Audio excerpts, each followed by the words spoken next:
and tell her that if she should send me to a place whence there is no return, I who do not love the world shall not blame her overmuch, though it is true that I should have chosen to die in war. Now I have spoken." When I had passed on all this speech to Ayesha, her comment on it was, "This black captain has a spirit as brave as his body, but how is it with your spirit, Allan? Are you also prepared to risk so much? Learn that I can promise you nothing, save that when I loose the bonds of your mortality and send out your soul to wander in the depths of death, as I believe that I can do, though even of this I am not certain, you must pass through a gate of terrors that may be closed behind you by a stronger arm than mine.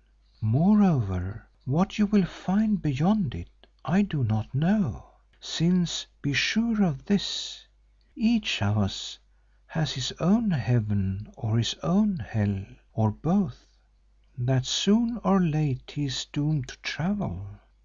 Now will you go forward or go back? Make choice while there is still time." At all this ominous talk I felt my heart shrivel like a fire withered leaf, if I may use that figure, and my blood assume the temperature and consistency of ice cream.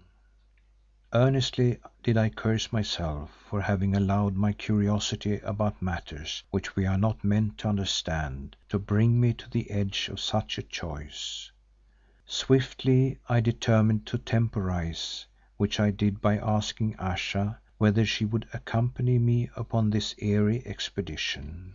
She laughed a little as she answered, "Bethink you, Allan, am I, whose face you have seen, a meet companion for a man who desires to visit the loves that once were his? What would they say or think if they should see you hand in hand with such a one?" "I don't know and don't care," I replied desperately, "but this is the kind of journey on which one requires a guide who knows the road. Cannot Umslopogaas go first and come back to tell me how it has fared with him?"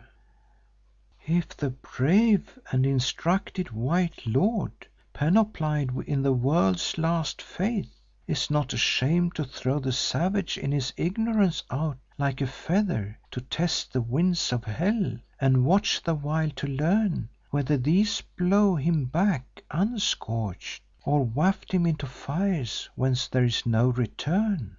Perchance it might so be ordered, Allan. Ask him yourself, Allan, if he is willing to run this errand for your sake.